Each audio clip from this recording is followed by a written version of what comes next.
दीप्ति गोयल और आप देख रहे हैं ट्रू इंडिया न्यूज। आइए रुख करते हैं अब खबरों की ओर।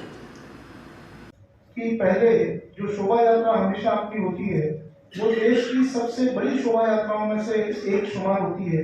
जो पहली 3-4 बड़ी शोभा यात्राएं होती है वो 17 तारीख को प्रस्तावित है और उसकी तैयारी पूर्व की भांति हर वर्ष की भांति सभी लोगों को, सभी समुदायों को, हिंदू समाज के सभी घटकों के साथ मिलकर ये हम कार्य करेंगे।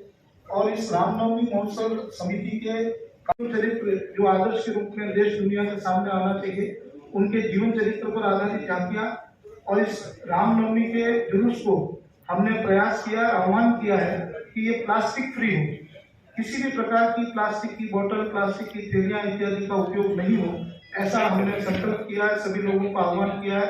ये हमारा पर्यावरण के प्रति कमिटमेंट है। इस कार्य करने वाले आदरणीय पंकज जी भंडारी, महेंद्र सिंह जी राजपुरोहित प्रांत के सहमंत्री के आगे हमारा मार्गदर्शन करते हैं, आप सभी लोग परिचित हैं।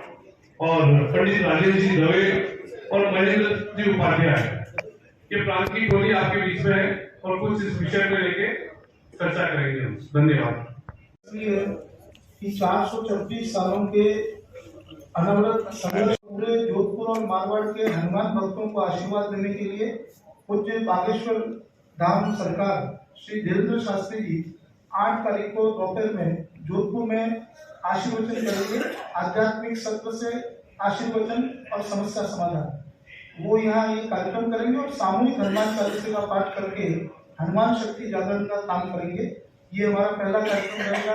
इन बिटवीन वहां से लेकर 17 तक हम विविध सेवा रामनवमी महोत्सव समिति जो विश्व हिंदू परिषद के अंतर्गत गठित और संचालित है, उसके माध्यम से इस बार रामोत्सव और रामनवमी को मनाने के लिए परसों यानी 8 तारीख की दोपहर में पूज्य धीरेन्द्र कृष्ण शास्त्री जी बागेश्वर धाम सरकार सर्वप्रथम मारवाड़ की इस धरा पर जोधपुर पधार रहे हैं और उनके माध्यम से हनुमान शक्ति जागरण का और आध्यात्मिक प्रवचन और आशीर्वचन का कार्यक्रम हम करने जा रहे हैं, जिसमें मैं समझता हूँ कि मारवाड़ से अब तक की सर्वाधिक बड़ी धर्म सभा विश्व हिंदू परिषद के अंतर्गत जो आयोजित होने जा रही है वो होने वाली है और दशहरा मैदान, रामलीला मैदान में इसका आयोजन हम करने जा रहे हैं।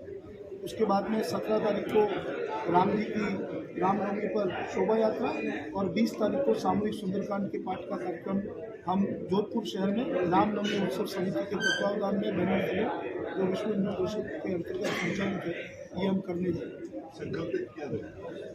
हमारा संकल्प है कि हिंदू समाज का जागरण हो, देश में राम का जागरण हो, देश में राम मंदिर के बाद राम राज्य की स्थापना हो और व्यक्ति के मन में बैठा हुआ राम और व्यक्ति के मन में बैठा हुआ स्व का जागरण का काम इस रामनवमी का हमारा मूल संकल्प है कि इसके माध्यम से हम राम का जागरण करें, व्यक्ति में स्व का जागरण करें और देश के स्वाभिमान के प्रतीक रामलला के विराजमान के बाद देश में एक स्वाभिमान पूर्ण वातावरण हम प्रारंभ करें। ये हमारा मूल उद्देश्य और संकल्प है। महिलाओं के लिए महिला सशक्तिकरण और राम जी एक दूसरे के पूरक है। राम जी के जीवन चरित्र से महिला सशक्तिकरण के, महिला उद्धार के, महिलाओं की सहभागिता के जितने भी आयाम हैं, उन सबको लोगों के बीच में लाकर लोकमत परिष्कार और आगामी दिनों में जो लोकसभा का चुनाव होने वाला है, हम उसके निमित्त भी ये प्रयास करेंगे कि हमारे लोग अपने मतदान का अधिकतम उपयोग करें।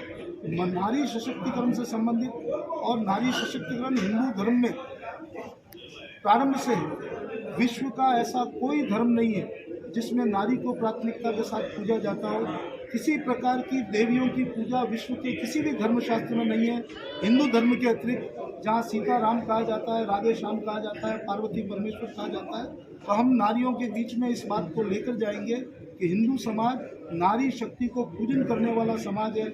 हमारे यहाँ शक्ति की देवी माँ दुर्गा है, लक्ष्मी धन धान्य की देवी और सरस्वती बुद्धि की देवी है। इन सभी चरित्रों को नारियों के बीच में पुनर्प्रस्थापित करके उनके स्व का जागरण करने का काम समिति करेगी। शहर में सभी लोगों के लिए आमंत्रण रहेगा। हम प्रमुख लोगों को सेवा बस्तियों में सभी समाजों के प्रमुखों को व्यक्तिगत रूप से मिलकर पीले चावल देकर इन कार्यक्रमों में सहभागिता के लिए हम सभी को आमंत्रित करेंगे।